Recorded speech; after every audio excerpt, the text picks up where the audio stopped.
Baik, selamat malam. Bisa kita mulai ya.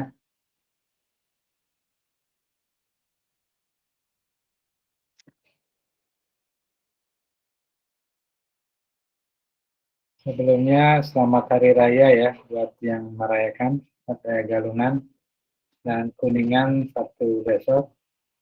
Mudah-mudahan sehat semua keluarga dan bisa merayakan bersama keluarga ya.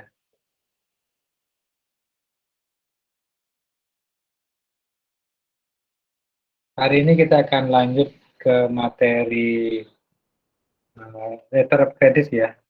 Jadi sebelumnya sudah kita bahas di mekanisme pembayaran yang salah satunya LC.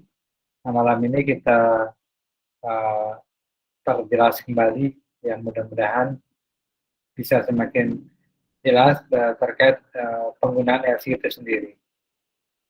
Walaupun sudah sempat kita singgung dalam mekanisme pembayaran sebelumnya.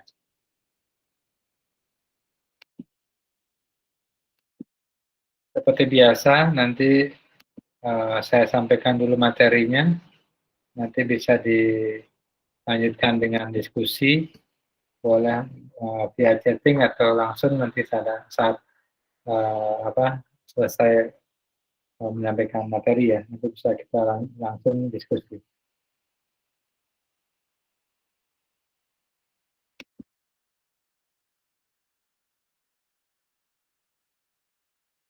Nah, LC ya, kita sudah bahas sebelumnya, salah satu merupakan salah satu mekanisme alat pembayaran gitu ya.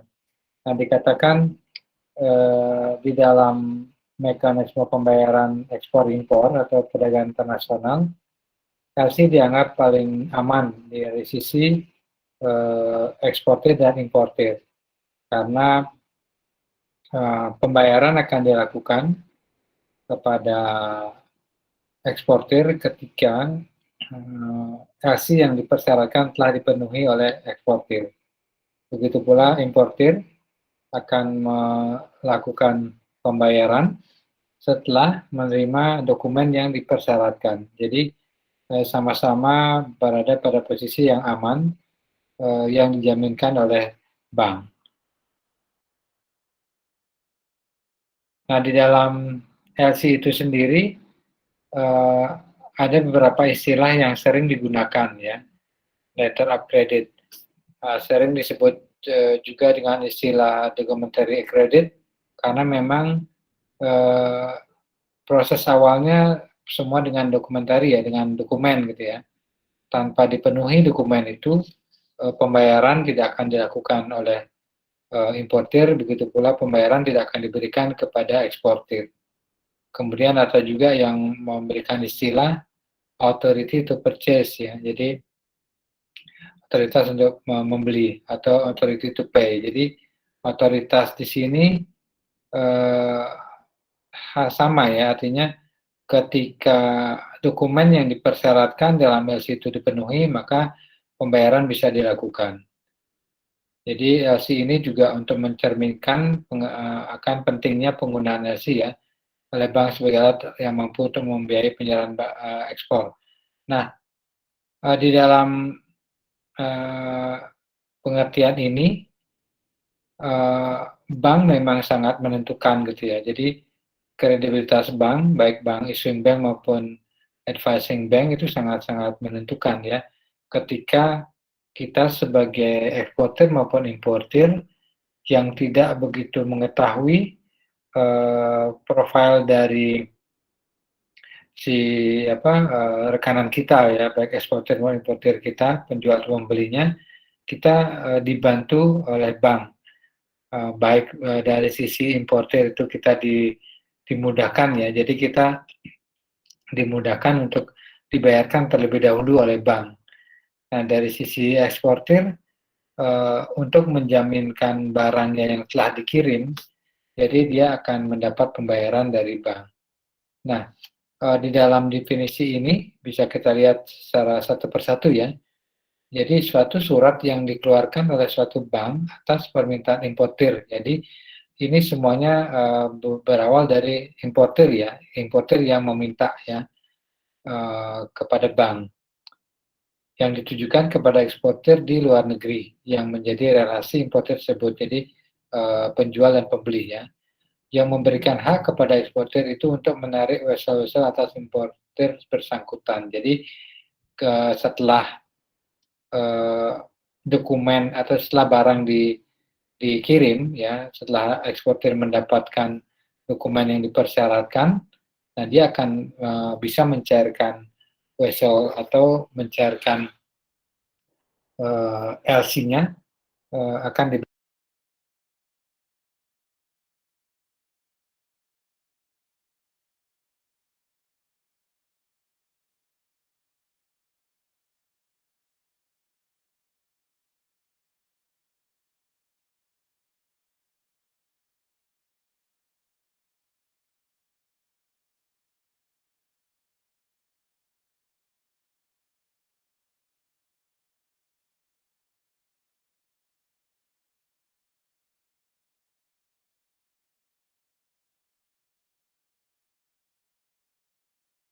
Halo,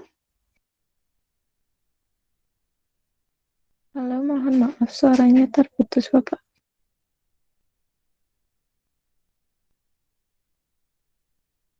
Ya.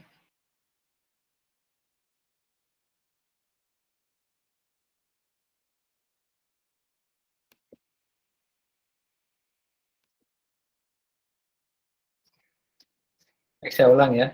Yang kedua yaitu suatu pernyataan yang dikeluarkan oleh bank untuk mempertaruhkan kredit ya tingkat kepercayaan akan dirinya yang nyata cukup dikenal baik sebagai pengganti kredit terhadap importer tersebut. Yang mungkin baik juga tapi tidak begitu dikenal. Jadi betul sekali ya. Jadi ketika kita ekspor importer itu eksportir dan importer tidak saling kenal dengan mempertaruhkan jaminan baik dari segi nanti pembayaran oleh importer dan barang dari eksportir, itu bank akan menjadi jalan tengahnya ya. Jadi penyambung kedua belah pihak yang memang tidak saling dikenal.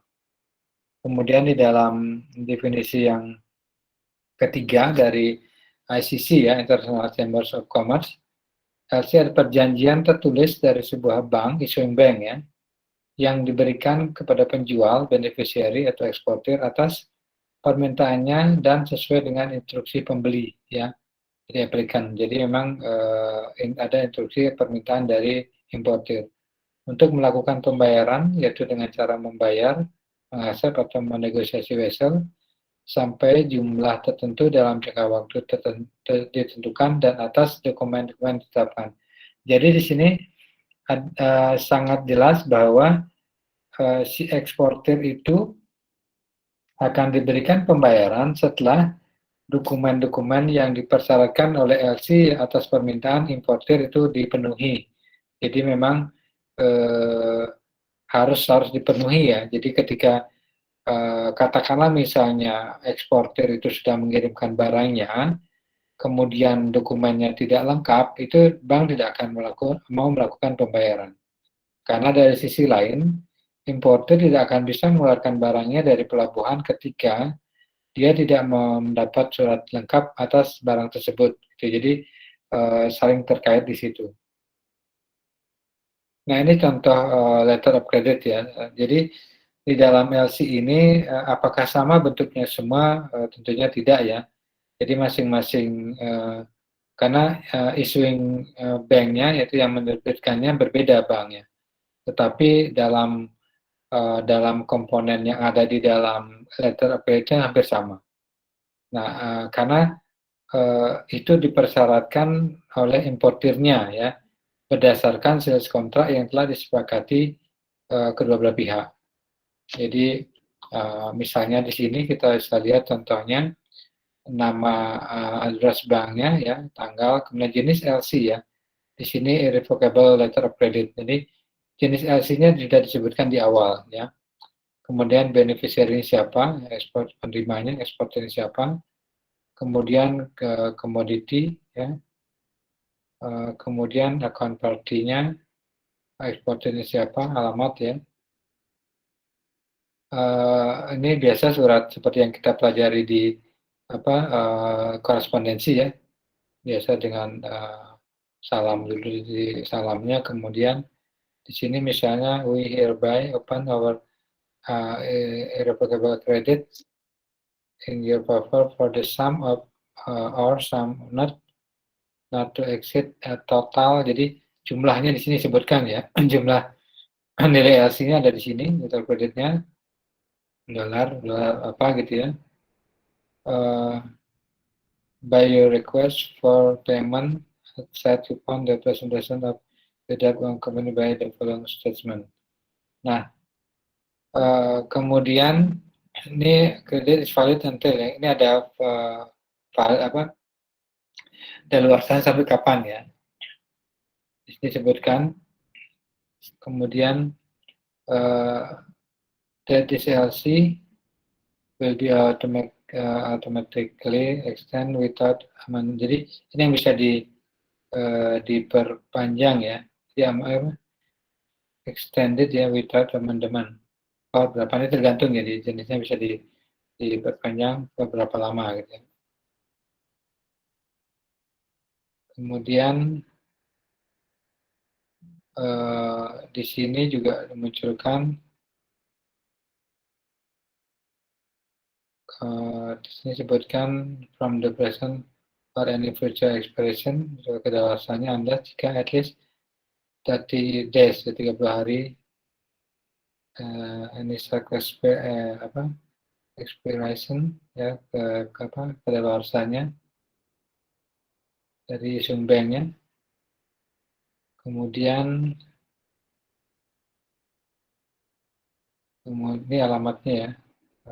Kemudian ini ada tambahan ya, beberapa lama tambahannya. Kemudian ini sesuai dengan UCP ya, jadi Uniform Custom and Practice for Documentary Credit. Ini pernah kita bahas sebelumnya. UCP itu ini ya, singkatan Uniform Custom and Practice for Documentary Credit. Jadi dokumen kredit atau dokumen yang digunakan di dalam perdagangan internasional ini ya. Kemudian nama banknya. Itu contohnya ya, nanti bisa di browsing lagi contoh-contoh LC yang lain. Kemudian fungsinya, apakah fungsi LC? Nah, secara umum bisa kita, karena ini fungsi sebagai alat pembayaran ya. Nah, yang pertama merupakan perjanjian bank dalam menyelesaikan transaksi komersial internasional. Ya, jadi bank advising bank sama issuing banknya memang sama-sama mengikatkan diri sepanjang dokumen yang dipersyaratkan dipenuhi, maka itu akan dilakukan pembayaran. Kemudian memberikan pengamanan bagi pihak yang terlibat dalam transaksi yang diadakan. Jadi sesuai dengan fungsinya ya. Jadi memang kedua bank ini menjamin baik itu eksportir dan importir terhadap transaksi yang dilakukan, asalkan memang semuanya dipenuhi persyaratannya. Nah, ketika eksportirnya telah memenuhi persyaratan dokumennya, maka akan diberikan pembayaran. Begitu pula importirnya akan melakukan pembayaran ketika banknya menjamin bahwa dokumen yang diberikannya itu sudah sesuai. Kemudian yang ketiga, memastikan terjadinya pembayaran sepanjang syarat-syarat yang dipenuhi tadi ya. Jadi tidak akan dilakukan pembayaran kalau syarat-syarat yang tercantum dalam LC tidak dipenuhi. Kemudian merupakan instrumen yang didasarkan hanya atas dokumentari, bukan atas barang dagang. Jadi yang kita bahas 3 prinsip LC ya. Jadi hanya terkait dengan dokumen, tidak terkait dengan barangnya. Dengan kata lain, ketika dokumen yang disubmit oleh eksportirnya sesuai dengan apa yang diminta LC, maka akan dibayarkan. Jadi LC tidak akan mengetahui, atau bank tidak mengetahui apakah barang itu benar, ya jenisnya, kemudian jumlahnya, dia tidak akan melihat hal tersebut terkait barang dagangannya ya. Kemudian membantu bank memberikan fasilitas pembayaran kepada importir. Nah, karena di sini memang ketika importir itu mengalami kesulitan dana gitu ya, maka dia bisa meminta tolong bantuan ya, menjamin atau membiayai impornya tersebut melalui bank. Nah, misalnya dari mana importir bisa membayar? Ya tentunya dari barang yang diimpor itu kan akan dijual kembali gitu ya. Dari sana importir bisa menjaminkan nilai impornya itu kepada bank. Nah, tentunya semakin besar dana yang disimpan di suatu bank akan lebih mudah pula importir itu mendapat fasilitas LC. Nah, siapa saja yang terlibat di dalam LC ya? Yang pihak di sini kita pisahkan menjadi dua ya, pihak yang langsung dan tidak langsung. Nah, pihak langsung tentunya ini hampir terkait dengan pihak-pihak yang terlibat dalam perdagangan internasional ya. Salah satunya tentunya yang sangat terkait ini adalah bank. Nah, pihak langsung di sini pertama pembeli ya. Nah, istilah pembeli ini ada juga pembeli, kemudian importir atau aplikan. Jadi ingat ya, importir itu aplikan, kemudian eksportir itu beneficiary, ya penjual. Kemudian ada bank penerbit, issuing bank. Kemudian bank penerus atau advising bank. Ya. Kemudian ada juga bank yang menjamin pembayaran atau bank yang reconfirm ya, LC. Kemudian paying bank ya, bank pembayar, reimburse ya, atau negotiation bank ya, bank yang menegosiasi. Ada bank pengganti yang mereimburse pembayaran. Jadi di dalam mekanisme yang kita sudah bahas, yang saya sudah jelaskan sebelumnya, itu hanya menyebutkan ya, hanya menjelaskan istilahnya issuing bank dan advising bank ya. Nah, sudah kita bahas sebelumnya, advising bank itu banyak sekali bank yang terlibat sebenarnya di real LC-nya gitu ya. Tergantung dari kesepakatan antara eksportir dan importir, kemudian kesepakatan dari eksportir bank mana yang digunakan. Karena tidak semua eksportir itu memiliki bank yang sama gitu ya. Jadi itu akan disesuaikan dengan perjanjian kontraknya. Kemudian pihak yang tidak langsung terlibat. Jadi ada pelayaran ya, custom atau bea cukai, perusahaan asuransi, surveyor, atau badan peneliti lainnya. Jadi ini yang tidak secara langsung berkaitan. Yang tentunya tetap terlibat di dalam perdagangan internasional tersebut. Kemudian, nah jenis-jenis LC. Nah jenis LC ini saya tambahkan ya, ada yang mirip, ada yang sama ya, dari yang sebelumnya kita bahas di dalam mekanisme pembayaran ya. Jadi yang sebelumnya kita bahas berdasarkan sifat-sifatnya ya, pembayarannya, sifatnya dan lain-lain. Nah, yang pertama revocable LC ya. Jadi revocable ya. Jadi LC yang sewaktu itu dapat dibatalkan atau diubah secara sepihak oleh opener atau issuing bank ya, tanpa memerlukan persetujuan beneficiary. Jadi ini sudah kita bahas sebelumnya. Jadi dia bisa dibatalkan ya sepihak. Pihak eksportir kemungkinan akan menghadapi masalah untuk segera memperoleh pembayaran dari importir. Kemudian sedangkan sebaliknya di pihak importir ya, LC ini akan memberikan kelonggaran karena dapat diubah atau dibatalkan tanpa pemberian terlebih dahulu kepada beneficiary. Nah, memang kalau di sini kan kadang kita bertanya juga, lah bagaimana eksportir hal seperti ini gitu ya. Pihak eksportir kemudian akan menghadapi masalah segera memperoleh pembayaran. Tentunya importir pasti ada alasan gitu ya, kenapa dia membatalkan sepihak. Nah, dari sisi eksportir, ketika kita akan menggunakan LC, sebaiknya menghindari ya revocable LC ini, karena ini sangat riskan gitu ya. Walaupun misalnya importir itu membatalkan karena misalnya ya dia tidak mendapatkan tidak memungkinkan menggunakan LC ini di banknya gitu misalnya, dengan dibatalkan. Atau di sisi lain ada permasalahan di pihak eksportir misalnya ya, dari masalah barangnya misalnya gitu ya. Jadi bagi kita kalau menjadi eksportir, ketika akan menggunakan LC sebagai mekanisme pembayaran, sebisa mungkin tidak menggunakan revocable LC. Nah, sebaliknya irrevocable, ya ini yang tidak bisa dibatalkan ya selama jangka berlaku validitinya ya, yang ditentukan dalam LC tersebut, dan opening bank tetap menjamin untuk menerima wholesale yang ditarik tersebut. Jadi disebutkan juga ya, pembatalan mungkin juga dilakukan tetapi harus atas persetujuan. Jadi kalau sudah irrevocable, yang sebelumnya pernah kita bahas, irrevocable confirm ya. Jadi ketika tidak bisa dibatalkan, kemudian boleh kalau mendapat persetujuan. Jadi di dalam ada istilah tetapi harus atas persetujuan semua pihak. Nah ini itu masih aman gitu ya. Nah, jadi secara definisi memang ini tidak bisa dibatalkan, tapi dibatalkan karena atas persetujuan ke semua pihak. Nah ini contoh ini mungkin lebih mudah dijelaskan ya. Katakan ketika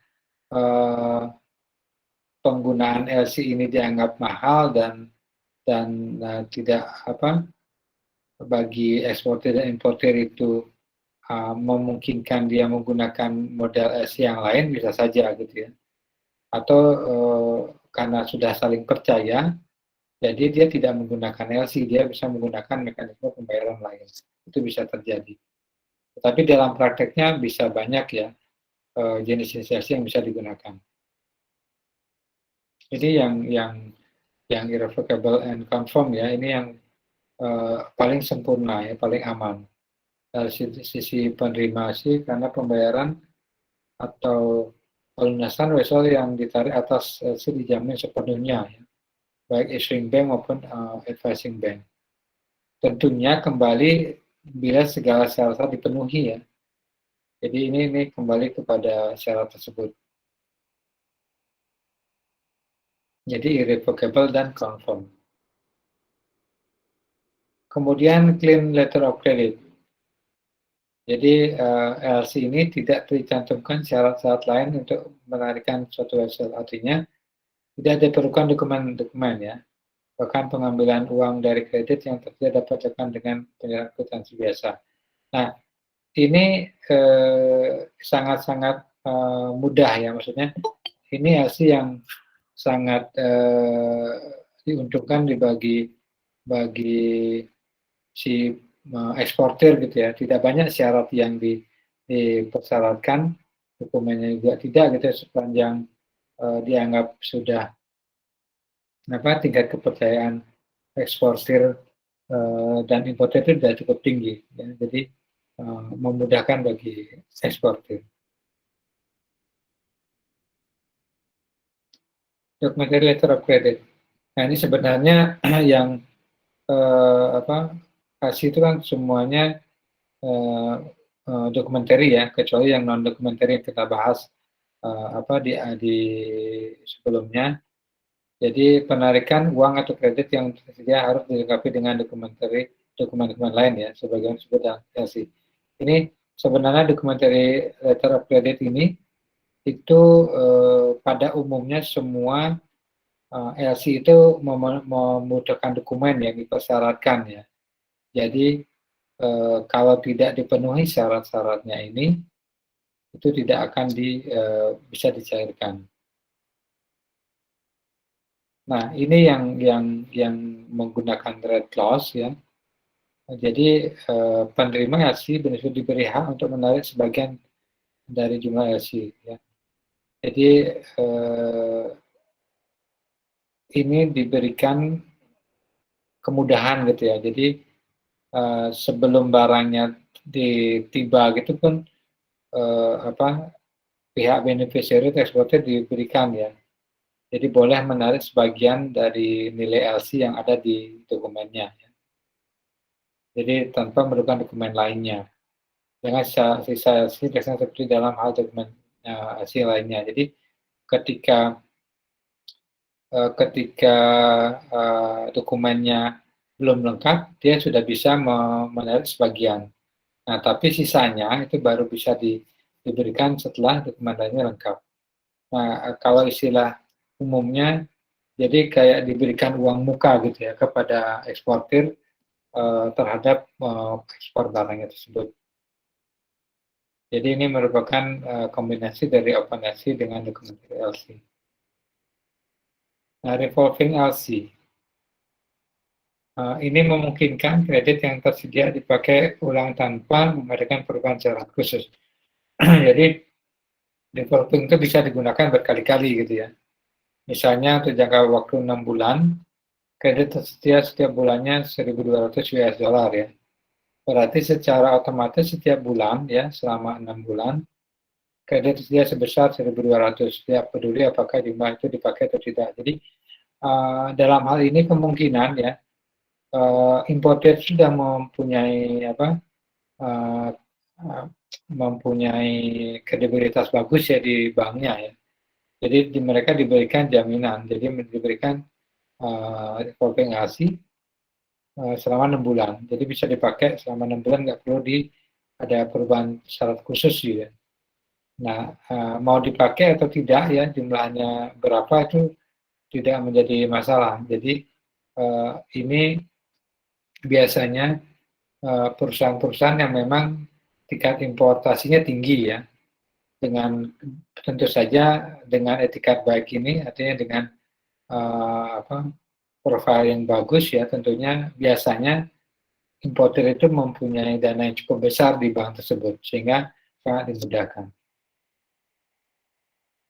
Nah ini ada back-to-back LC yang sudah kita bahas sebelumnya. LC, ya, penerima, beneficiary atau eksportir, biasanya bukan pemilik barang, jadi hanya perantara ya. Jadi karena itu penerima LC ini akan meminta bantuan banknya untuk membuka LC untuk pemilik barang yang sebenarnya dengan jaminan LC yang diterima. Jadi dia sebagai broker ya, sebagai perantara. Jadi produsen atau pemilik barangnya berbeda, bukan dia sebagai eksportir gitu ya. Nah, jadi dengan back to back LC-nya bisa mendapat keuntungan si eksportir itu mendapat keuntungan dari selisihnya itu ya. Jadi ini bisa digunakan ya ketika kita sebagai eksportir bukan sebagai produsen atau pemilik barangnya. Nah tentunya ini kan banyak dalam prakteknya cukup banyak karena peluang kadang si produsen itu buta terhadap pasar ekspor gitu ya. Nah kemudian si eksportir atau pihak ini, beneficiary ini melihat peluang tersebut sehingga dia mencari konsumen di luar negeri, setelah ketemu kemudian atas nama dia mengekspor. Nah setelah LC ini baru dibuatkan kepada si pemilik barangnya. Ini saya coba capture dari buku ya, contoh permintaan pembukaan LC ya, salah satu contoh pembukaan LC dalam suatu bank. Ini kita lihatnya Bank Mandiri ya. Jadi inilah yang harus kurang lebih yang harus diisi gitu ya. Jadi permintaan oleh importir ya kepada Bank Mandiri untuk pembukaan LC. Nah kalau kita lihat misalnya di sini dengan ini diharapkan supaya saudara membelikan devisa ya dengan kurs, artinya membelikan devisa itu kredit ya rekening. Nah di sini kan membebani rekening valuta asing kami ya, dan membuka LC impor dokumentari menurut petunjuk sebagai berikut. Jadi dalam bahasa ini dengan membebani rekening valuta asing kami. Jadi importer itu memiliki tabungan dalam mata uang asing ya di bank tersebut, sehingga bank ini berani memberikan SIM-nya. Karena ketika dokumennya sudah diterima secara lengkap dari advising bank, maka issuing bank itu akan memberikan kepada importer. Nah, kalau importer terima, jadi dia akan dikreditkan gitu ya. Maksudnya dana nasabah ini akan dicairkan ya. Misalnya LC dibuka pada koresponden ya di Hong Kong ya. Jenis LC-nya di sini irrevocable transferable. Jadi dia pilihan ya, bisa irrevocable, bisa transferable. Dan disebutkan, jadi permintaannya ini dari importer ya, jenis LC-nya. Kenapa? Nah, karena berdasarkan sales kontraknya sudah disepakati LC yang digunakan. Itu diajukan kepada issuing bank. Kemudian cara membuka dengan lambat-lambatnya 7 hari kerja ya sebelum tanggal pengapalan barang ya. 7 hari kerja sebelum tanggal pengapalan barang. Berlaku sampai dengan, nah ini ada expirednya ya, 25 Juli 2017 misalnya. Kemudian siapa ininya ya, suppliernya ya, eksporternya, sama siapanya Semi Farm di Hong Kong ya, atas penyerahan USL untuk side draft yang ditarik atas kami ya, 17% dari faktur cost and freight. Nah ini ada cost and freight ya, jadi disebutkan cost and freight yang dibuat atas order ya, bank saudara tanpa tanggung jawab. Benar vessel kita di cost to drivers ya. Wajib disertai nantinya ya, faktur yang ditalangi rangkap 5 seperangkap lengkap BL dalam rangkap. Nah ini persyaratan ini itu wajib dipenuhi oleh eksportir. Ketika ini tidak dipenuhi oleh eksportir, maka advising bank tidak akan melakukan pembayaran gitu ya. Sebaliknya ketika advising bank menyerahkan dokumen kepada issuing bank ya, ketika ini tidak lengkap, issuing bank tidak akan melakukan pembayaran kepada advising bank ya. Nah misalnya advising banknya tidak dia melakukan pembayaran walaupun syarat dokumen tidak lengkap, maka yang akan menjadi masalah yang rugi adalah advising bank karena issuing bank tidak akan melakukan pembayaran, sedangkan advising bank sudah keluar uangnya ke eksportir. Jadi ini sangat hati-hati. Jadi harus dipenuhi dokumen-dokumen yang dipersyaratkan ya. Kemudian kontrak order sini. Nah ini nama barangnya ya, nama barang. Nah nama barang ini kan lengkap ya, nama barang, jenis barang ya. Ini hanya di dokumen ya, hanya di dokumen karena LC itu tidak akan melihat barangnya. Ketika di dokumennya ada ini, lengkap dibayar sama banknya ya. Ada nama barang, jenis, mutu, volume ya.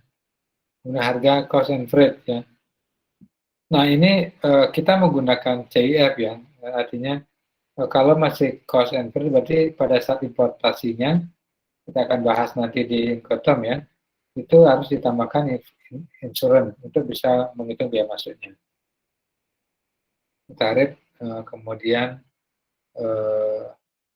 PPN nih sudah ada ya, kemudian nah dikapalkan dari Hong Kong ya, kemudian pelabuhan tujuannya Tanjung Priok. Nah ini pengiriman sebagian jadi mungkin kan sebagiannya boleh ya parcel shipment, transshipment diperkenankan, jadi alih kapal dimungkinkan. Jadi ini kalau ini tidak dimungkinkan jangan gitu ya, maksudnya kalau misalnya di dalam kapal itu harus kalau misalnya tidak memungkinkan boleh hanya satu kapal gitu ya, tidak 2 kapal atau 3 kapal. Kemudian asuransi ditutup pada buyer karena pembeli ya, makanya ini tidak ada ya CF. Nah ini yang harus permintaan ini. Nah begitu pula nanti akan di advising bank-nya, dia harus hati-hati di situ. ketika advising bank akan melakukan pembayaran kepada eksportir. Nah, yang perlu diperhatikan ya oleh issuing bank terhadap aplikasi pembukaan LC.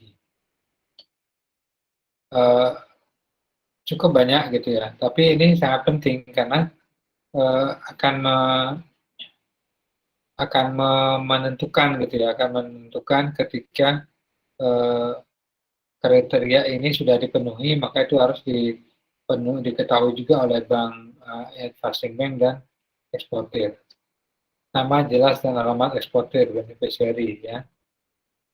Kemudian jumlah dan valuta jenis mata uang asing yang digunakan. Kemudian di sini apakah irrevocable atau transferable. Jenis transaksi ya, apakah diselesaikan dengan cara pembayaran, akselerasi dan negosiasi. Nah ini akan menentukan pihak-pihak bank yang terkait di sana ya. Atau siapa website draft akan ditarik dan bagaimana tenor draftnya ya. Kemudian uraian singkat barang yang diimpor, jumlah dan harga. Ini detail harus ada sesuai dengan sales kontraknya. Walaupun bank itu LC ini tidak bisa menjamin kualitas barang yang sebenarnya, jenis dan semuanya yang sebenarnya nggak diketahui gitu ya. Tapi dalam dokumen harus sama. Ya. Incoterm atau syarat penyerahan barang ya. Ini incoterm atau syarat mekanisme penyerahan barangnya ini harus sesuai ya. Kalau diminta CIF ya harus CIF ya, FOB atau CFR. Ini harus sesuai, jangan sampai yang diminta importer CIF yang muncul misalnya FOB, itu sangat berbeda ya. Kemudian perincian dokumen yang diminta, dokumen-dokumennya. Ini juga nama pelabuhan muat dan pelabuhan tujuan ya. Kemudian apakah dimungkinkan pindah kapal, kemudian apakah pengapalan sebagian atau keseluruhan ya. Kemudian tanggal pengapalan terakhir, shipment date. Nah di sini yang pernah kita bahas ya, ambigu itu di dalam pengapalan kalau tidak boleh sebagian atau hanya sekali berarti tidak ada tanggal pengapalan harus satu ya. Tapi kalau ada sebagian berarti tanggal pengapalannya ada lebih dari satu.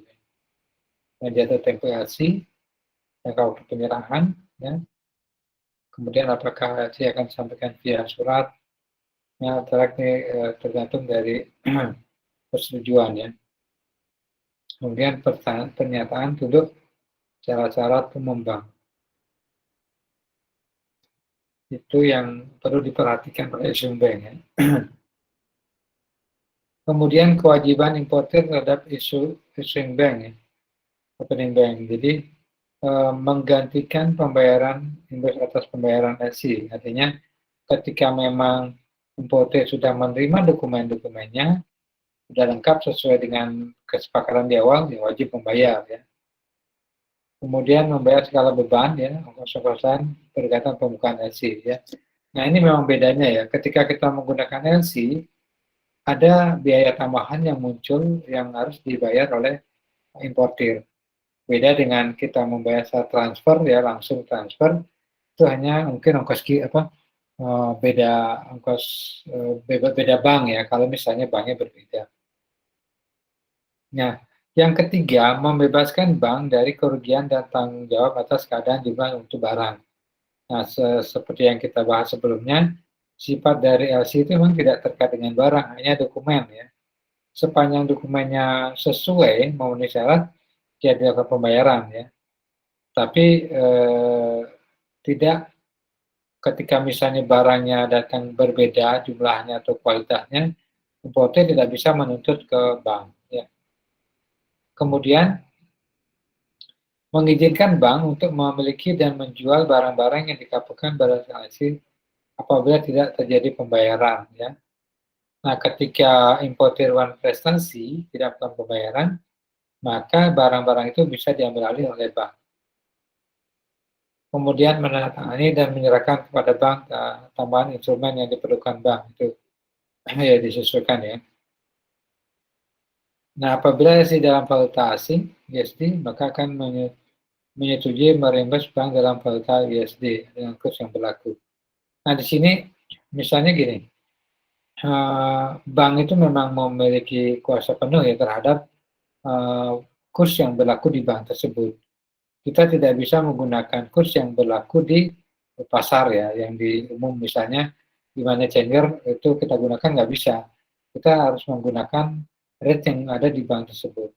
Nah, kadangkala memang kita bisa nego dengan bank.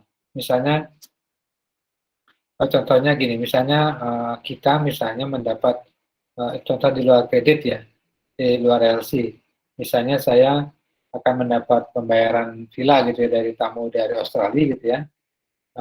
Misalnya ya, misal 1 M gitu ya. Nah, 1 M itu kan dikirim via Bank Mandiri di rekening kita. Nah, karena dia mengirim dalam bentuk Australian dollar, nah kurs yang muncul di Bank Australia pada saat dikirim itu bisa berbeda dengan kurs yang ada di Indonesia di Bank Mandiri. Nah, di sini kita bisa nego, ya. Kalau misalnya teman-teman di sini mengalami hal yang seperti ini, bisa nego ke banknya. Dia akan mempunyai rentang kurs ya, rentang kursnya, karena setiap hari bisa naik turun kursnya. Bisa kita nego, Bu atau Pak, kami akan ada uang masuk di rekening dengan kita tanggal sekian gitu ya, dengan nominal sekian US Australia dollar gitu ya. Bisa kita mendapatkan kurs sekian gitu ya. Biasanya banknya mau, tetapi ada syaratnya biasanya bisa nggak di hold misalnya 2-3 hari atau sebulan gitu. Nah, di situ kita bisa nego sama banknya. Nah, di sini kalau kita tidak nego, itu selisih kursnya bisa diambil oleh banknya. Jadi dia keuntungan di sana, apalagi nominalnya cukup besar. Nah, kemudian terkait dengan alasan penolakan LC, ya, karena ada kesalahan pengisian aplikasi. Misalnya alamat penerimanya tidak tercantum. Ya, tentunya ya, kalau tidak tercantum, ini tujuannya kemana ya. Kemudian barang tidak jelas, tidak ada ya. Nah, walaupun tidak terkait dengan barang, tapi harus jelas ya. Artinya di sini harus sesuai dengan yang ada di sales contract. Kan semua barang itu ada post tarifnya ya, ada klasifikasinya, itu harus jelas. Kemudian terakhir pengapalan ya atau expired date-nya tidak tercantum. Kemudian nama penerima barang dalam negeri tidak tercantum, ya jelas ya. Artinya siapa penerimanya gitu ya, karena imported dari kita mengusulkan, mengajukan, nah ini harus ada. Syarat dokumen kita pasti ya. Nah, pelabuhan muat dan tujuan, ya. Ini harus sesuai. Ini yang saya sampaikan tadi, instruksi yang saling kontradiksi ya. Cara penyerahan barang ada dua, misalnya FOB dan CFR ya. Kalau FOB itu hanya harga barang ya, belum ada freight-nya. Kemudian ada dua tanggal pengapalan dan tidak diperlukan partial shipment yang saya sampaikan tadi. Yaitu EAC ya yang bisa saya jelaskan. Nah, ini rangkumannya ya. Ini saya ambil dari Google ya. Teman-teman bisa browsing juga. Di sini dia mau mencoba untuk merangkum ya LC, ini definisinya. Definisi LC, kemudian dia jenis LC berdasarkan ini dibagi ya, negotiable, ya, kemudian revocable, transferable assignment, dan set and time draft. Ini jenis LC yang ada discounting letter of credit, aplikan itu si buyer, beneficiary, issuing bank, advising bank, jadi di sini maksudnya gini, kurang lebih inilah isinya LC gitu ya. Definisinya apa? Is a document from bank and financial institution on the buyer's behalf that assure payment to the seller. Jadi sebagai penjamin gitu ya, dokumen yang menjamin dokumen yang dikeluarkan oleh bank menjamin pembayaran terhadap penjual ya atas barang yang diimpor oleh importer atau pembeli. Baik, itu yang bisa saya sampaikan ya. Kita lanjutkan dengan diskusi. Mungkin teman-teman juga pernah mempunyai pengalaman ya, bisa sharing terkait dengan penggunaan LC di lapangan.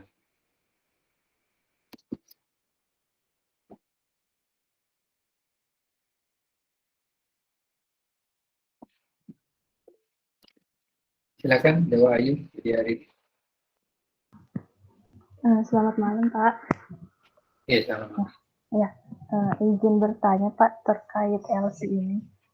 Apabila saya ini importir, Pak ya, berarti saya kan menunjuk salah satu bank di Indonesia untuk menjadi issuing bank saya. Nah, apakah bank yang saya tunjuk itu memiliki semua jenis LC yang seperti Bapak jelaskan tadi atau tidak?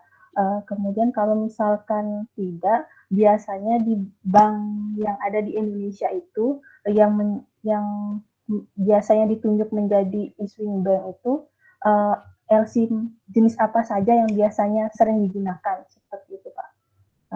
Kemudian pertanyaan yang kedua terkait LC Red Clause.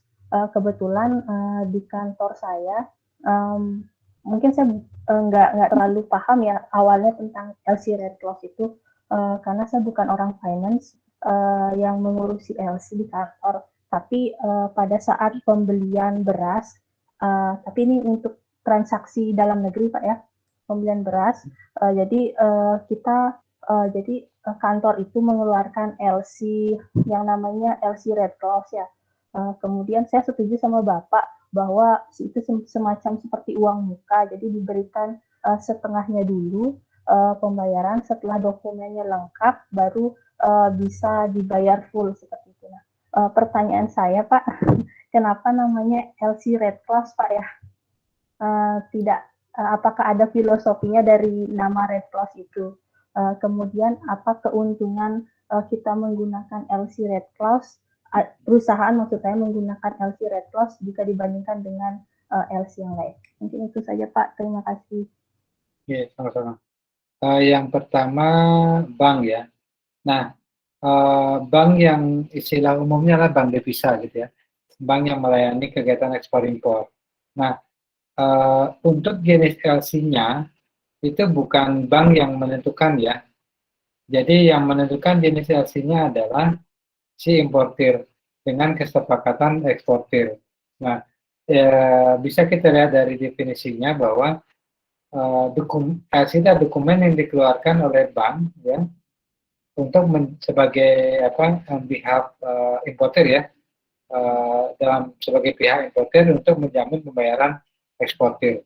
Nah, di dalam negosiasi atau koresponden yang dilakukan oleh eksportir dan importir, ketika dia sudah deal dengan kesepakatan untuk membeli barang atau mengekspor barang, tentunya kan dia akan bertanya nih, kamu akan bayar dengan via apa gitu ya. Nah, ini dalam kondisi yang tidak sama-sama saling percaya, jatuh kepada LC. Karena nggak saling kenal gitu ya. Nah di sini ketika memutuskan LC apa yang digunakan? Itu kan muncul gitu ya. Nah, kembali lagi kalau kita sebagai pihak yang penjual ya, eksportir, itu harus paham betul ya. Jangan sampai kita nggak paham. Karena gini, jangan sampai LC yang digunakan misalnya yang revocable gitu ya. Yang revocable itu kan bisa dibatalkan gitu sepihak gitu ya. Nah, di sini kita harus menjamin cari LC yang paling ringan bagi si kita. Maksudnya menjamin bahwa kita kayak tadi ya, red clause itu ya bisa di apa misalnya irrevocable red clause, jadi bisa di tidak bisa dibatalkan tapi bisa dicarikan sebagian. Nah, itu kembali lagi LC itu yang menentukan adalah si penjual dan pembeli. Ya, kesepakatan di sales kontrak. Sehingga di dalam slide saya tadi bahasa ke Bank Mandiri kan kita yang minta ya. Kita permohonan untuk pembukaan LC dengan ketentuan bla bla gitu. Jadi ketentuannya banyak sekali di sana. Itu harus jelas. Nah, itu dari mana datangnya? Dari sales kontraknya. Itu dari sales kontraknya itu kesepakatan seperti itu. Nah, poin tadi adalah kita harus clear di sales kontrak kemudian itu menjadi dasar pembukaan LC. LC apa yang dipilih, nah itu kita yang menentukan. Nah, biasanya pada saat penentuan LC itu akan saling nego. Kalau misalnya menggunakan revocable, pasti eksportir nggak mau, ya. Kemudian masalah pembayaran, misalnya dia menggunakan klaim gitu ya, importir nggak akan mau gitu ya. Saya nggak mau kalau tanpa dokumen, nanti dokumen yang saya terima nggak lengkap, tapi saya sudah bayar gitu kan. Nah itu juga menjadi apa pertimbangan gitu ya. Nah, kenapa kita menggunakan red clause dan irrevocable? Nah, misalnya red clause-nya ya, sebenarnya poin di sini kan boleh mencairkan sebagian ya, boleh mencairkan sebagian. Nah, yang pernah saya baca di situ sebenarnya ingin memberikan kayak uang muka kepada si eksportir ya. Nah, kadang kan uang muka itu penting buat si eksportir ya, atau produsen lah. Kalau misalnya kita memesan barang dalam jumlah yang banyak gitu ya, dalam jumlah yang banyak, apalagi misalnya kita harus membayar buruh ya, tenaga kerja, atau kita sebagai, apalagi sebagai perantara ya. Bayangkan misalnya kita kayak back to back LCD ya, kita sebagai eksportir sebagai perantara kan. Kemudian si pemilik barangnya, produsennya membutuhkan uang gitu kan. Artinya bagaimana dia bisa menjamin bahwa kita mau ekspor tapi kita nggak pegang barangnya, ya. Artinya ya udah, saya minta DP deh, misalnya berapa persen dulu, 10% dari nilai ekspor, itu baru saya mau jual barangnya ke Anda gitu ya. Sehingga eksportir akan nego ke importir. Bisa nggak menggunakan red clause, karena ya pasti nggak akan dibilang kalau bukan dia yang punya barang ya. Maksudnya menegosiasi dengan si importir. Dengan red clause itu si eksportir akan mendapat semacam uang muka. Nah, mungkin sementara itu, Ayu. Silakan kalau mau ditambahkan. Iya Pak, terima kasih sudah cukup jelas. Jadi ada bayangan saya Pak. Ya, artinya kalau coba aja dilihat ininya, kemudian biasanya juga ya, red clause itu kan berarti ada sedikit kepercayaan kepada eksportir kan. Nah biasanya ini bukan baru sekali berarti. Biasanya sudah sering melakukan transaksi sehingga dia dilonggarkan syaratnya. Coba aja dilihat di kantornya dengan perusahaan apa dia menggunakan red clause itu, atau dengan produsen mana gitu ya. Apakah dia baru sekali impor atau baru sekali transaksi atau sudah berapa kali. Gitu. Biasanya di sana berpengaruh. Iya Pak, transaksinya dilakukan ke mitra yang memang sudah transaksi lebih dari 2 kali sih Pak. Ya seperti itu. Jadi semacam memberikan kepercayaan yang cukup percaya gitu ya. Jadi udah dikasih kemudahan uang muka itu gitu. Ayo.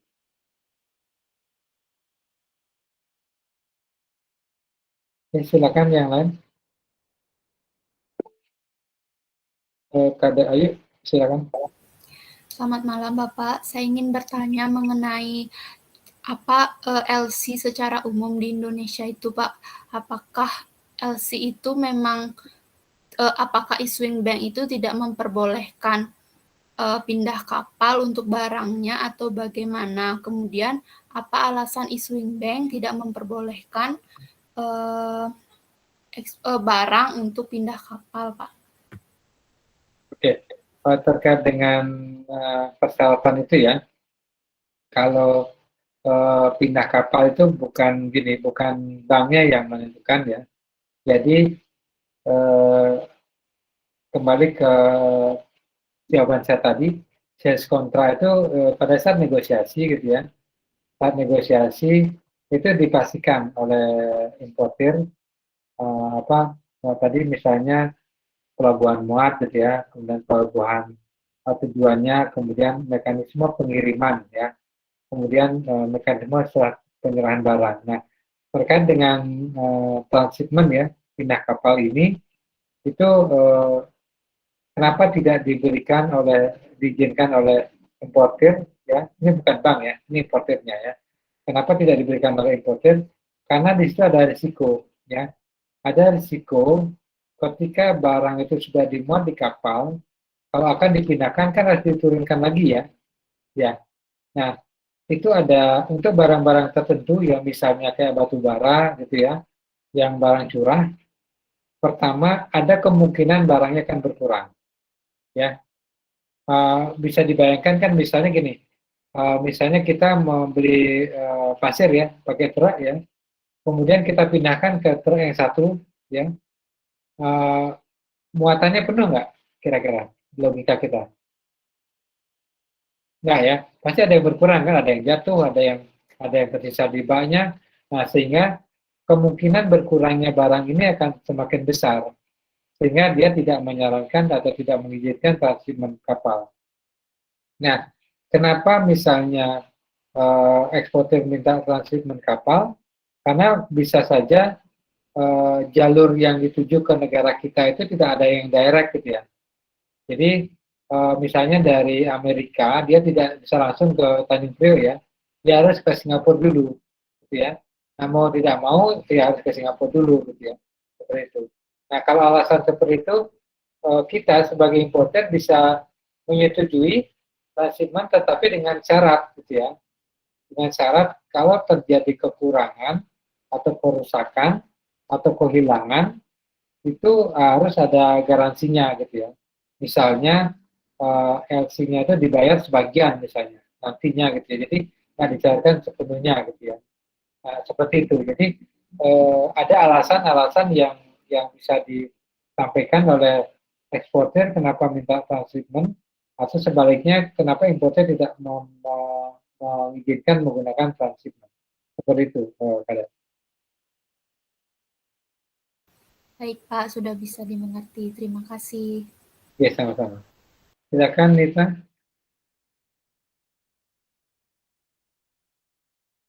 Selamat malam, Pak. Iya, silakan. Saya ingin bertanya, tadi Bapak kan menjelaskan yang revocable LC. Nah, pada LC ini tuh jenis LC ini dapat dibatalkan sewaktu-waktu tanpa memberi pemberitahuan terhadap pihak importir maupun eksportir. Nah, mengapa ada jenis LC ini, Pak? Apa kelebihan LC ini? Mengapa orang menggunakan LC ini? Sekian, Pak. Terima kasih. Iya, ya mungkin tadi sempat saya jelaskan revocable ya. Jadi yang bisa dibatalkan sewaktu-waktu oleh pihak importir ya, importir atau ini sih importir ya bukan banknya. Jadi karena gini, yang meminta issuing itu kan importir gitu ya. Kemudian pertanyaan lagi adalah kenapa dia mau revocable gitu ya. Padahal kan secara logikanya itu berisiko di pihak eksportir ya, Ya, bisa Pak. dibatalkan gitu ya, bisa dibatalkan. Nah, di dalam prakteknya bisa kita lihat dari tingkat kepercayaannya antara ekspor dan importir sebenarnya ya. Jadi penentuan LC yang digunakan itu ditentukan sudah dari awal. Semakin tinggi tingkat kepercayaannya kepada kedua belah pihak ini, eksportir, dia akan menggunakan semakin longgar LC itu. Sama halnya dengan red cross tadi ya, uang muka tadi ya, saya dicarikan sebagian. Nah, kalau revocable memang sedikit menjadi pertanyaan memang ya. Maksudnya gini, kenapa dia mau menggunakan revocable padahal itu bisa dibatalkan sepihak ya. Nah, kalau dalam benak kita sih sebenarnya kalau positif thinkingnya gini, pembatalan LC itu bukan berarti tidak dibayar ya. Kalau saya sih nangkapnya itu bukan berarti tidak dibayar. Bisa saja dia tidak jadi menggunakan LC, tapi dia menggunakan mekanisme pembayaran lain sehingga dibatalkan secara sepihak. Nah, tentunya kalau dibatalkan tidak dibayarkan nggak mungkin kan itu dakwaan prestasi dia ya. Jadi secara sales kontrak dia sudah melanggar sebenarnya kalau dia membatalkan kemudian tidak melakukan pembayaran. Nah, di dalam kenapa ada revocable di dalam LC itu, menurut saya kemungkinan ya, itu bisa dibatalkan ketika ada ketidaksesuaian ya, misalnya di dalam entah dari pihak eksportir maupun banknya yang tidak terpenuhi sehingga dibatalkan oleh importernya. Seperti itu. Tentunya ya dalam proses ini ketika dibatalkan kan ada korespondensi lagi ya di dalam, misalnya gini, kalau kita sebagai eksportir gitu ya, ketika sudah deal dengan revocable ya atau LC, kemudian kita pasti akan kita tanya bagaimana proses pembayaran gitu ya, LC-nya seperti sejauh mana, kita terus berkomunikasi. Nah kalau misalnya saya batalkan gitu ya, atas bagaimana pembayaran selanjutnya gitu kan, dalam kondisi ini kan barang belum dikirim kan, ini belum dikirim barang ya, ini baru proses pengajuan LC gitu ya. Nah, jadi ketika LC ini dibatalkan, barang kan nggak dikirim ya. Jadi di pihak lain, kalau misalnya pembatalan itu pun kan tidak dimungkinkan pada saat barang sudah terkirim. Itu kemungkinan paling-paling LC itu sudah jadi, kemudian disampaikan ke advising bank, kemudian dibatalkan. Tapi kalau misalnya barang sudah dikirim, menurut saya sih nggak bisa dibatalkan. Kecuali memang pihak kalau misalnya pihak importer membatalkan ya, kemudian barang sudah dikirim, yang rugi kan importer, dia sudah biayanya sudah keluar kan, biaya pembuatan LC kan sudah keluar.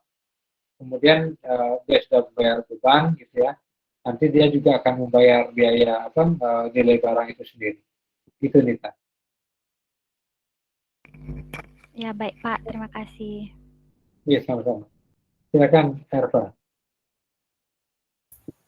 Baik Pak, terima kasih waktunya. Sebenarnya pertanyaan saya sama dengan pertanyaan Nita tadi, tapi dari penjelasan Bapak tadi saya ingin bertanya, misalkan importir tersebut dia membatalkan LC, nah kemudian apakah ada jamin, apakah dia diberikan misalnya surat perjanjian seperti itu, dia pasti akan membayar dengan metode lain atau bagaimana Pak ya?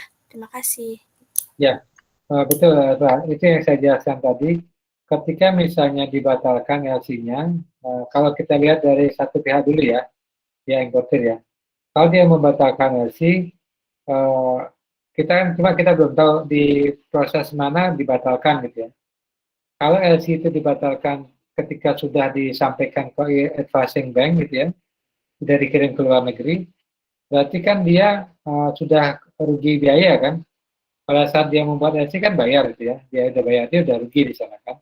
Nah, ketika terjadi pembatalan ini, si eksportir pasti akan bertanya, kemudian saya akan dibayar menggunakan apa gitu ya. Kemudian pihak bank yang di luar negeri akan menyampaikan kepada kita eksportir, LC-nya dibatalkan oleh importir. Jadi untuk saat ini kita dari pihak bank tidak bisa melanjutkan lagi kan, gitu, sudah selesai sana. Nah, atas dasar informasi dari bank ini, eksportir akan menanyakan ke importir bagaimana kelanjutannya, karena kami mendapat informasi dari bank bahwa LC Anda dibatalkan, ditarik kembali gitu ya. Nah, untuk itu kami belum bisa mengirimkan barangnya kan gitu. Artinya dia kalau dalam sisi importirnya masih memang ingin tetap membeli barangnya, tentu dia harus membayar dengan mekanisme lain kan, apakah dengan LC yang lain atau dengan pembayaran transfer atau yang lain ya, atau yang lain yang diinginkan. Nah, itu dia bisa negosiasi lagi. Nah, dari pihak eksportir nggak ada rugi apa-apa sebenarnya, sepanjang barangnya belum dikirim ya. Seperti itu kurang lebih gitu ya. Baik Pak, terima kasih informasinya. Ya, sama-sama. Selanjutnya, Dwi ya, mau bertanya Dwi, silakan Dwi. Silakan Dwi. Iya, terima kasih atas kesempatannya Bapak. Bapak, di sini saya mau menanyakan mengenai revolving LC yang mana LC-nya itu sudah memberikan nominal atau nilai yang dapat digunakan. Nah, saya ingin bertanya, bagaimana jika transaksi yang terjadi itu melebihi dari nilai LC yang sudah ditetapkan? Dan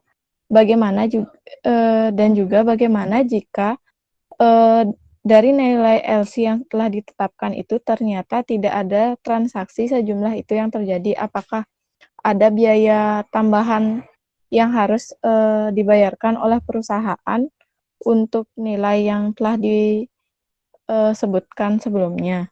Dan kemudian untuk LC-nya ini apakah hanya dapat digunakan untuk satu perusahaan produsen atau satu tempat eksportir, atau dapat digunakan untuk pembayaran ke eksportir lain dengan menggunakan LC yang sama? Seperti itu. Terima kasih. Ya, baik. Coba saya jawab satu-satu ya. Revolving LC. Itu kan sederhananya dia sudah mendapat nominal ya dengan jangka waktu tertentu, bisa digunakan selama 6 bulan itu misalnya jangka waktu tersebut. Ya digunakan ada jangka waktunya, kemudian ada nominalnya. Nah, di dalam penjelasan tadi juga ada mau digunakan atau tidak masalah gitu ya. Tetapi dia tetap memiliki hak misalnya 1.200 Australian dollar selama 6 bulan. Nah, di dalam bagaimana kalau nilainya melebihi dari LC tersebut, ya apakah bisa gitu ya?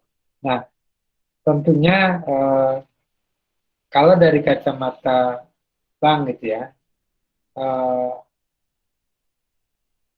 pagu kreditnya kan di bawah gitu ya, dia melewati. Nah, bank akan seperti ini. Kalau misalnya bank, logikanya ini dari angka tidak mungkin kan, karena dia melewati nominalnya gitu ya. Tetapi kalau dari pihak bank sebagai asurannya, sebagai pihak yang menjaminkan, kalau misalnya si importer memiliki tabungan yang cukup besar di bank ini, saya pikir akan diberikan. Karena gini, ketika impor sudah dilakukan melebihi, ya tinggal dicairkan dananya di rekening banknya itu melebihi dari misalnya 1.500 gitu ya, transaksinya akan diberikan. Karena kenapa gini, itu 1.200 kan kali 6 ya, nggak, logika matematika kita ya, 1.200 kan kali 6 itu ya, selama 6 bulan dipakai selama 6 bulan dipakai setiap bulan 1.200, berarti berapa tuh? 7.200 ya, betul, 7.200 ininya kreditnya diberikan. Nah, ketika misalnya dia mengimpor 1.500 tapi hanya sekali, itu kan masih lebih sebenarnya, ya nggak? Masih lebih sebenarnya jaminannya di sana gitu ya. Karena tadi ada bahasa mau dipakai atau tidak, silakan saja, tapi dia diberikan kesempatan atau diberi jaminan LC selama 6 bulan, setiap bulannya 1.200. Nah, dalam bayangan kita sih sebenarnya gini, berarti ya importer ini cukup bagus ininya, profil portfolionya di bank itu ya. Mungkin selama ini lancar pembayaran, tabungan cukup besar ya, tabungan dolarnya, sehingga bank berani memberikan revolving LC. Nah, walaupun dia melebihi ya, saya yakin dia dikasih. Seperti itu, Adi. Ada lagi ya yang tadi pertanyaannya? Iya, Bapak, lagi satu mengenai apakah LC yang diterbitkan itu untuk revolving LC itu bisa dipergunakan untuk beberapa eksportir yang berbeda. Ya. Kalau melihat dari karena kita tidak melihat ini ya, melihat dokumen resminya ya, tapi kalau melihat dari persyaratan pengajuan LC, itu harusnya kan satu beneficiary ya, satu dokumen itu satu beneficiary harusnya gitu ya. Nah, karena ini karena bisa digunakan 6 bulan, logika saya sih mengatakan sepertinya itu bisa menggunakan perusahaan lain. Hanya saja harus diinfokan oleh oleh importernya ya. Jadi revolving LC-nya sudah ada selama 6 bulan. Hanya saja dokumen per shipment itu pasti berubah. Ya, kan tentunya kan tidak sama ya. Setiap barang yang diimpor kan jumlah belum tentu sama ya. Belum sama. Kalau dari logika satu LC ya jumlah importernya ekspornya siapa, barangnya apa, jenis apa, jumlahnya apa ya, dengan kapal apa kan ada tuh. Tetapi kalau logika kita menggunakan revolving dengan 6 bulan, sepertinya sih kan jarang ya perusahaan yang mengimpor dengan jumlah yang sama gitu ya, jenis yang sama, di harga yang sama gitu ya. Seperti itu. Kemungkinan diizinkan. Hanya saja tetap diberitahukan ke banknya. Jadi kayak gini, kita punya kredit di bank 1 miliar gitu ya. Kita bisa ambil kapan saja, tapi maksimal 1 miliar. Misalnya bulan ini 1 juta, besok 5 juta gitu. Jadi, tapi maksimal 1 miliar. Alasan penggunaannya itu disusulkan gitu. Mungkin seperti itu. Baik Bapak, terima kasih atas penjelasannya. Oke, sama-sama. Silakan Agung dia. Selamat malam Bapak. Silakan. Saya ingin bertanya, masih di bagian revolving LC juga Pak. Jadi LC yang revolving LC ini kan memungkinkan kredit yang tersedia dipakai ulang dan tanpa mengadakan perubahan secara khusus pada LC tersebut. Saya ingin bertanya Pak, karena dia bisa dilakukan secara ulang dan tanpa melalui perubahan pada syarat khususnya itu, kira-kira syarat khususnya itu seperti apa ya Pak, kalau boleh tahu? Dan apakah syarat khusus di LC, revolving LC ini mencakup semua syarat LC atau bagaimana nih Pak? Kemudian pertanyaan yang lagi satu itu, apakah memungkinkan misalnya bagi importir atau eksportir itu untuk melakukan perubahan pada syarat khusus di LC ini? Terima kasih Pak. Sama-sama. Ya, ini menyambung pertanyaan Dwi tadi ya. Nah, tanpa melakukan perubahan syarat khusus. Nah, syarat khususnya bisa kita lihat dari untuk mendapatkan LC tadi. Misalnya dia harus memiliki jaminan ya di bank. Jadi karena gini,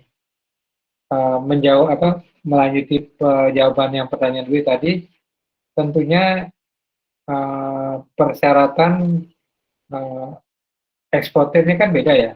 Jadi nama-nama kemungkinan tanggalnya kapan kan berbeda ya. Misalnya kapan tanggal pengiriman, kapan siapa eksportirnya, kemudian melalui pelabuhan mana gitu ya. Itu pasti akan berubah. Nah, itu yang syarat umum ya. Jenis barangnya mungkin ya. Jenis barangnya berbeda. Tapi syarat khususnya yang bisa kita lihat lebih mendekati syarat khusus terhadap banknya ya. Syarat khusus bisa diperolehnya LC tersebut gitu ya. Jadi persyaratan yang diwajibkan oleh bank ya untuk mendapatkan LC. Tapi yang persyaratan terkait dengan nama barang, nama eksportir, nah itu lebih dimudahkan. Seperti itu, Agung. Saya sih menangkapnya ke sana. Karena dia istilahnya dimudahkan sekali ininya, importernya. Tetapi tentunya pasti dia memiliki jaminan di situ, nggak mungkin enggak gitu. Gitu. Baik. Pertanyaan berikutnya ada? Sudah terjawab? Ya, terima kasih Bapak, sudah terjawab. Iya, sama-sama. Silakan yang lain.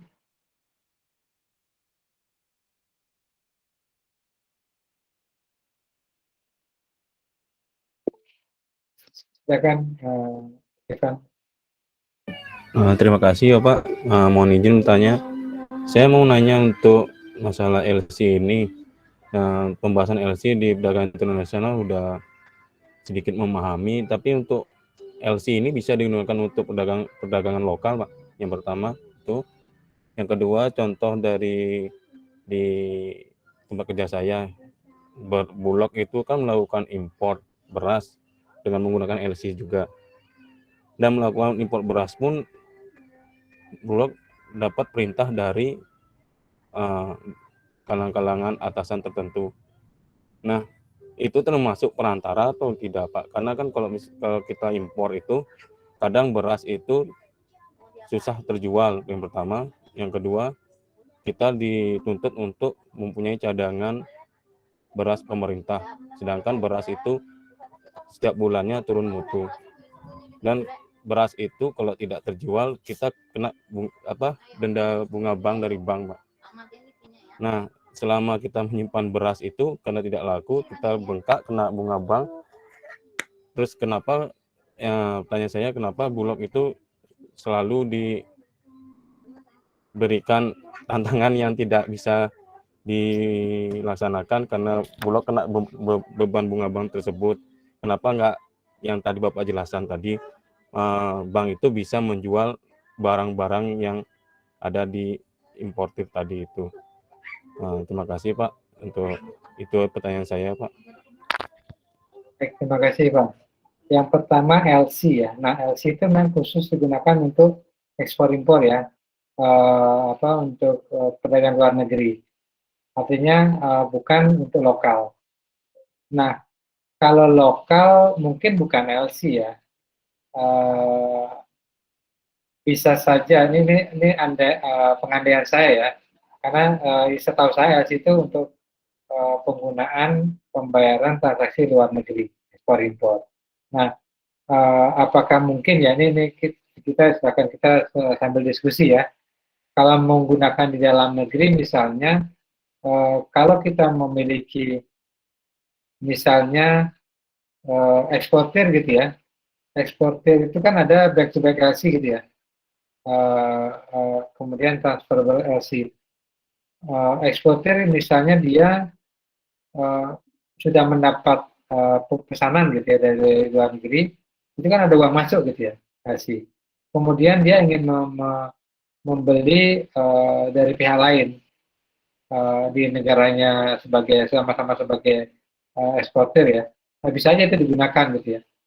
Tetapi itu lebih ke back to back sebenarnya atau transferable ya, bukan untuk misalnya misalnya Ivan sama saya gitu ya, saya menggunakan LC untuk jual beli. Secara logikanya ngapain kita menggunakan LC gitu ya? Karena lebih mahal biayanya, ya. Artinya kita bisa menggunakan apakah kita minjam dari teman gitu ya, uangnya kita bayar gitu ya, atau kita minjam dari bank, kredit, kemudian kita bayar ke pemilik barangnya. Itu kan LC itu kan sebenarnya sebagai penjamin, ya, sebagai penjamin saja sebenarnya. Si pembeli tidak, tetapi gini, LC itu dia bukan tidak memiliki uang, tetapi dia tidak percaya sama-sama tidak percaya dengan penjual dan pembeli, sehingga jalan tengah yang diberikan oleh ICC ya, International Chambers of Commerce. Jadi jalan tengahnya oke lah, bank yang menjamin nih ya, bank issuing bank sama advising bank, sehingga terjadilah ekspor impor itu gitu ya. Logika saya seperti itu sih, Wan. Jadi prinsip LC itu digunakan untuk ekspor impor ya, bukan di dalam negeri. Nah, kemudian yang kedua terkait dengan Bulog gitu ya. Bulog itu setahu saya sih gini, Bulog itu kan badan urusan logistik ya, itu didirikan untuk menjamin keamanan stok logistik nasional kan. Itu pertama ya, prinsipnya itu. Nah, hanya saja ya kalau kita flashback dari tahun zaman Soeharto ya, zaman Orde Baru, itu memang menjadi tempat semacam Pertamina ya dulu ya. Jadi untuk mencari kekayaan di situ ya, itu kekayaan ini luar biasa di sana ya. Jadi memang untuk nggak ada yang tahu yang sebenarnya untuk stabilitas logistik nasional tuh tujuan sudah nggak di situ gitu ya, harusnya ke sana. Tapi yang impornya siapa, jumlahnya berapa itu udah nggak sesuai dengan data sebenarnya itu ya. Nah sekarang kalau masih terjadi ya, tadi pertanyaan Ivan, kenapa misalnya tetap impor padahal tidak laku nggak kejual gitu ya. Prinsip LC tadi kan kalau misalnya tidak mampu membayar kan ini apa barangnya bisa dijual gitu ya, dijual ke pihak yang lain. Nah masalahnya betul nggak importasi yang dilakukan itu memang kita butuh beras atau cadangan kita memang membutuhkan. Nah yang tahu kan sebenarnya hanya Bulog yang tahu. Kan gini, kita boleh kita negara agraris banyak produsen beras ya. Di sisi lain untuk menstabilkan harga beras imporlah karena produksi beras nasional tidak cukup, maka dipenuhi oleh impor. Ya kita impor beras. Nah, ada sisi lain kata mungkin yang kita diskusi sebelumnya, walaupun kita tidak butuh, tapi karena ada pertukaran barang gitu ya, barter dengan negara lain, kita tetap harus impor. Nah, masalahnya muncul lagi adalah apakah benar kualitas beras itu benar sesuai gitu ya. Kan banyak kejadian beras yang diimpor itu beras nggak sesuai gitu ya, kualitasnya nggak bagus gitu ya, kemudian nggak laku di pasar gitu ya. Kemudian tadi ada titipan dari atasan gitu ya untuk tetap impor dengan segala resikonya gitu ya. Nah tadi sebenarnya kalau benar Bulog itu menjalankan fungsinya sesuai dengan sebenarnya itu nggak akan terjadi ya. Yang harusnya kan impor itu betul-betul memang untuk menstabilkan harga, bukan untuk mencari keuntungan importasi itu gitu ya. Importasi beras yang sebenarnya kita nggak butuh, tetapi biar mendapatkan jatah impor lebih besar, lebih banyak, jadi dibukalah keran impor itu. Nah tadi saya agak rancu dengan biaya bank tadi ya Ivan. Kenapa ada biaya bank? Karena penyimpanannya terlalu lama, tidak bisa terjual, jadi kena bunga bank gitu Pak. Saya juga kurang paham. Nah gini, gudang Bulog yang punya siapa gudang? Kalau gudangnya Bulog punya Pak, tapi kan untuk barangnya sendiri kan kita melalui LC itu Pak. Dan yang memerintahkan langsung dari kalangan atasan langsung Pak, ya seperti kayak presiden, dari Kemendak juga. Dulunya kok, sekarang kan kita di bawah naungan BUMN dan sekarang diubah ke BPN Pak. Nah, apa mungkin gitu ya? Apa mungkin karena oh ya gini, saya bisa nangkapnya gini. Masih ingat nggak mekanisme ekspor impor yang saya jelaskan gambar itu ya? Ketika barang itu sudah sampai di pelabuhan, ya, barang sampai di pelabuhan, kemudian dokumennya kan diterima oleh importer ya. Dokumennya ke pelabuhan, kemudian barang dikeluarkan, gitu ya. Dikeluarkan, berarti kan sudah dikeluarkan, anggap saja barangnya dijual gitu ya. Jual. Nah, kalau kondisi Bulog, dia impor nih. Impor menggunakan LC, berarti LC-nya kan kalau dia belum membayar kalau barangnya belum keluar dari pelabuhan atau dari gudang, belum dibeli gitu ya, berarti kan dia nggak bisa membayar ke bank gitu ya.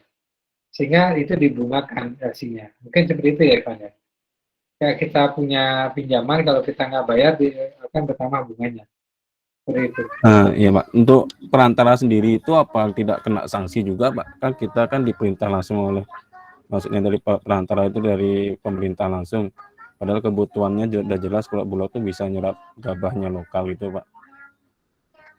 Terima kasih Pak. Ya, itu yang saya jelaskan tadi Pak. Jadi seharusnya kan gini, Pertama kita lihat dulu produksi beras nasional ya, berapa produksinya. Misalnya produksinya 100 ton gitu ya, kebutuhannya berapa? 150 ya. Berarti kan kurang 50 ya, yang kita impor 50 ton, timbang dia kan. Nah sekarang data yang ada di Bulog itu benar nggak? Data produksi beras nasional. Ada nggak yang pernah menghitung? Benar nggak? Kalau saya logika saya sederhana sih, sulit sekali menghitung berapa sih produksi real dari beras nasional kita gitu ya. Bisa lebih, bisa sedikit gitu. Nah, selisih 50 ton ya. Selisih 50 ton itu apakah benar 50 ton yang diimpor? Jangan-jangan yang diimpor malah 100 juga. Atau malah 200 ton yang diimpor. Jadi lebih banyak yang di gudang daripada yang diserap oleh masyarakat gitu ya. Sehingga tadi, jadi pertanyaan tadi apakah perantaranya bisa dikenakan apa yang membayar? Masalahnya ini punya pemerintah juga ya. Jadi pemerintah ya harusnya nggak dikenakan bunga oleh bank sebenarnya. Kalau mau bank pemerintah atau BUMN ya. Jadi nggak tahu ya mekanismenya gimana ya. Harusnya kan nggak ada yang, harusnya barang datang, beras datang dijual, ya dibayar ke LC-nya dicairkan gitu ya. Ini berarti kan LC-nya nggak dicairkan ya, masih mandek ya. Itu Bu Widya yang tahu Pak, kok saya kan di gudang Pak. Gimana gitu? Boleh Cuma, ya, cuma saya dulu kan pernah di keuangan kalau nggak salah berapa bulan, 7 bulan dari keuangan, cuma baca-baca tentang LC yang di keuangan itu Pak. Itu lihat langsung. Boleh Widya kalau mau sharing. Jadi mungkin sepengetahuan saya Pak ya, karena saya nggak pernah di keuangan juga ini. Ya. Jadi memang benar sih seperti yang Bapak katakan tadi. Jadi ibaratnya bank RC itu seperti pinjaman yang diberikan oleh bank kepada Bulog. Jadi pada saat kita melakukan impor jadi bank itu membayarkan terlebih dahulu kepada eksportir. Nah, posisinya nanti setelah barang itu sampai dan laku terjual kepada masyarakat atau konsumen, Bulog melakukan ibaratnya seperti bayar cicilan seperti itu. Nah, makanya timbullah di situ bunga bank, Pak. Nah, kebetulan kan karena posisinya itu beras itu kan perdagangannya bebas, Pak ya, tidak dimonopoli oleh Bulog saat ini. Nah, mungkin di situ kendalanya, sehingga apabila, karena setahu saya di situ yang kita pakai itu ada 2 LC Pak, LC PSO untuk penugasan dan LC komersil. Komersil itu dalam artian berlaku bunga seperti halnya kita seperti perusahaan swasta biasa. Kalau PSO itu khusus buat mungkin bunganya lebih rendah ketimbang bunga PSO.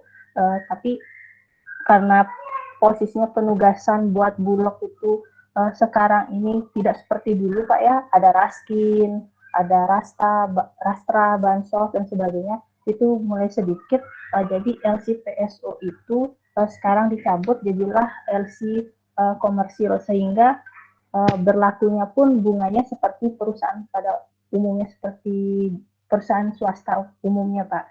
Sehingga mungkin yang ditanyakan oleh Kakak Ivan tadi ya bisa terjawab ya. Terima kasih. Ya, jadi ada yang berbeda ya, maksudnya gini, dalam prinsip LC itu ketika dokumen itu sudah diserahkan kepada importir ya, ketika dokumen itu sudah diserahkan ke Bulog, ya harusnya Bulog wajib membayar atau mencairkan dana di bank tersebut ya. Nah di sini kan tidak ya. Nah ketika barang itu sampai, dokumen diberikan, beras masuk gudang, ternyata belum dibayar, sehingga oke, Bulog boleh tidak membayar langsung, tetapi dikenakan bunga ya, gitu ya. Dibayar ketika baru berasnya laku. Nah muncullah beban bunga di sana.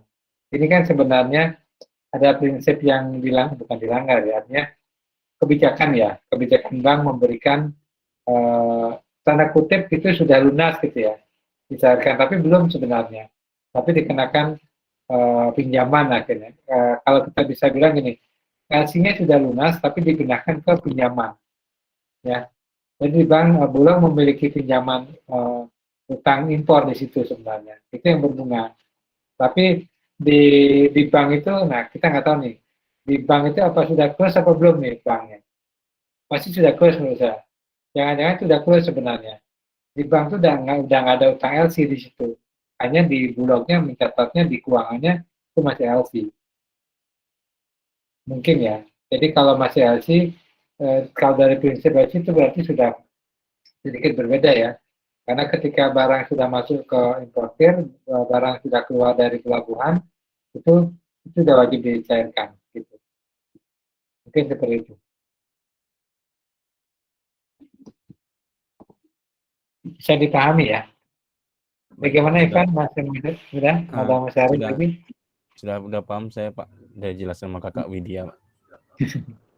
Ya, nggak apa-apa kita sama sharing ya. Jadi buat teman-teman yang lain, itu contoh aplikasi di lapangan ya. Ya, aplikasi di lapangan secara prinsip sebenarnya ketika barang itu sudah ketika dokumen sudah diterima oleh importir, itu dana harus sudah dicairkan di banknya.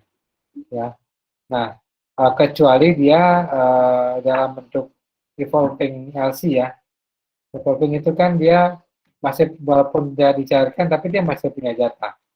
Tetapi dalam realnya akan dicairkan sebesar realisasinya berapa. Misalnya tadi kan 1.200 kali 6 ya, 7.200 ya selama 6 bulan itu. Nanti realnya berapa tinggal dikurangkan saja. Misalnya realnya cuma 5.000 ya 5.000 yang dikreditkan. Seperti itu. Ada yang lain silakan.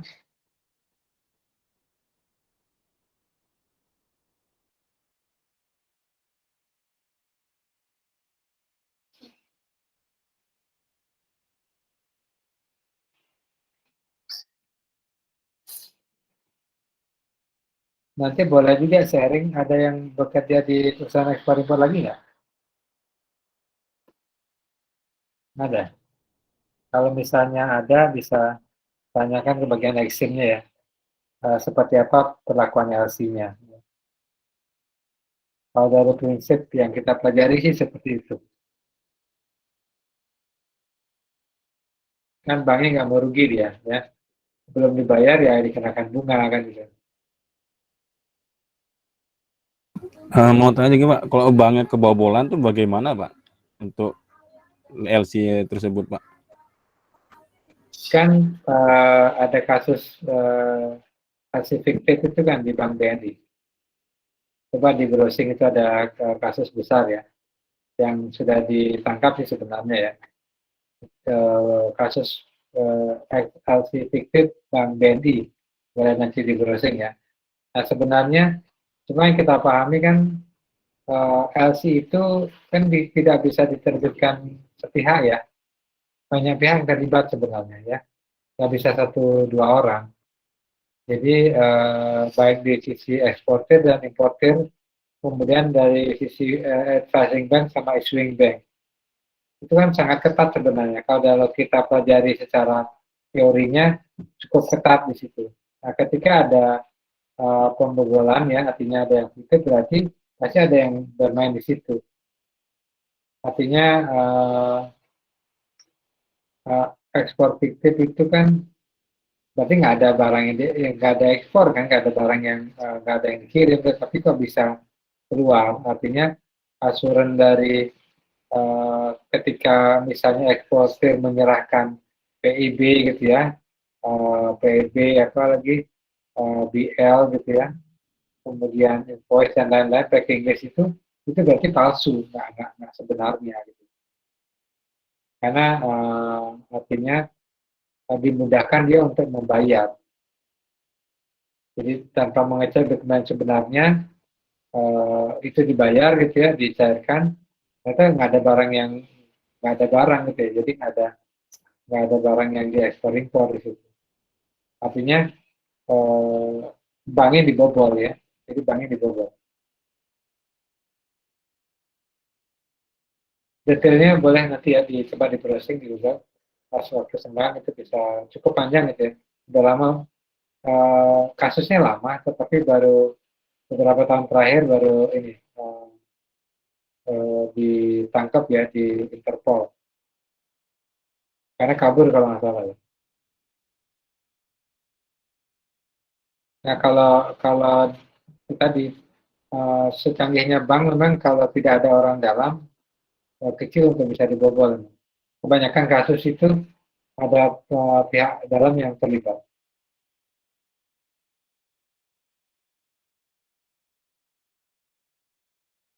Ada yang lain silakan.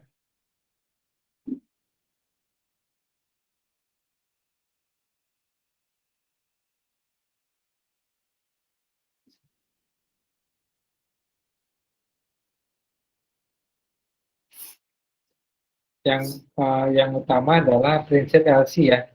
Jadi dia dokumen yang dikeluarkan oleh bank sebagai pihak atas nama importir ya, untuk menjamin pembayaran kepada eksportir. Itu sih sederhananya ya, sederhana prinsip LC-nya. Cuma karena tingkat kepercayaannya berbeda-beda antara eksportir dan importir, makanya jenis LC-nya bermacam-macam. Semakin tinggi tingkat kepercayaannya, semakin longgar LC itu. Sebenarnya kan artinya kalau kita bermain bunga bank gitu ya, itu akan lebih lebih ringan memang. Jadi importer itu dia tidak nggak langsung keluar uangnya gitu ya. Jadi dia masih menggunakan bank yang berjalan, yang bayar dulu bank. Jadi kalau misalnya logikanya gini, misalnya Ivan mau beli barang gitu ya, ketika dia langsung membayar, barangnya belum datang, biasanya bisa sebulan baru datang gitu ya. Itu kan kalau minjem di bank berarti kan ada kena bunga sebulan gitu kan. Tapi kalau bank yang membayar duluan gitu ya, ketika barangnya belum nyampe, ya nggak dikenakan bunga kan gitu.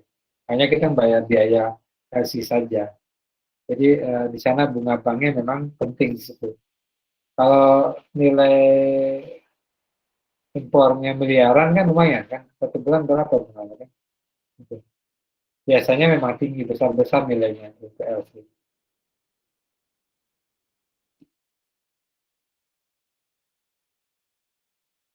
Masih ada silakan, kalau masih ada yang ragu atau mau sharing silakan ya. Mungkin pernah membaca atau mendengar terkait LC atau mekanisme pembayaran silakan.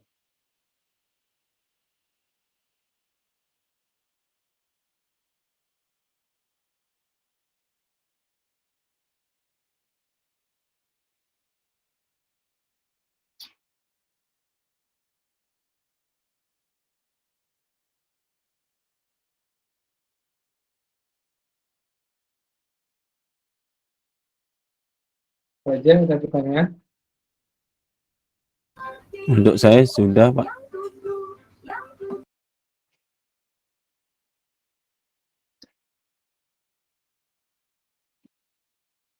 Itu jelas?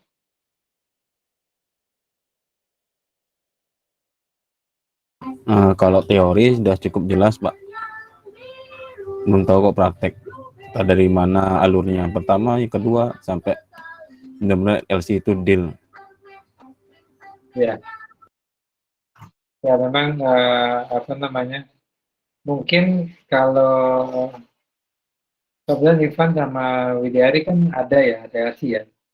Kalau bisa aja nanti bertanya kepada bagian ekspor ya, Exim ya, yang menangani LC. Ya, sebagai sharing aja ya. Jadi realnya seperti apa sih, berapa lama sih, realnya seperti apa, masalahnya boleh saja. Nanti bisa sharing ke teman-teman di sini. Kalau prinsip sih ya secara teori ya seperti itu. Hanya saja memang praktek di lapangan kan kadang bisa lebih rumit atau bisa lebih simpel karena terkait kepercayaan sih. Sama kayak kita mau meminjam uang di bank itu ya atau KPR dan lain-lain, itu kan masing-masing bank persyaratannya beda-beda ya. Kemudian tingkat kecepatannya juga beda, jadi sangat tergantung. Ini prinsipnya hampir sama. Apalagi yang diajak kan berbeda ya jauh. Orangnya nggak di sini gitu ya. Jadi yang kalau KPR kita dengan bank gitu ya. Kalau LC dengan pihak yang ada di luar negeri kan. Jadi sangat-sangat beresiko memang banknya. Nah, misalnya bank yang sudah membayar tapi importernya kabur gitu kan, hilang kan itu. Uang sudah dibayar tapi importer tidak diketemukan. Gitu. Itu contoh saja ya. Masih ada pertanyaan? Kalau dari saya belum, Pak. Sudah cukup jelas. Ya. Kalau dari saya sudah cukup jelas. Ya, mungkin cukup ya. Baik, kalau tidak ada lagi pertanyaan, silakan dibaca kembali ya. Mungkin bisa browsing-browsing terkait beberapa contoh LC, kasus di lapangan. Minggu depan bisa berbagi lagi kalau misalnya masih ada yang ada informasi baru. Terima kasih atas perhatiannya. Sampai ketemu minggu depan. Selamat malam, selamat beristirahat. Selamat malam Pak. Sebelumnya selamat Hari Raya Galungan dan Kuningan Bapak. Selamat Selamat malam Bapak. Hari Raya Bapak. Hari Raya. Selamat Hari malam, Raya Pak. Galungan, Terima Bapak. kasih. Saya izin live Pak. Ya, silakan. Selamat malam, Pak. Terima kasih. Ya, sama-sama.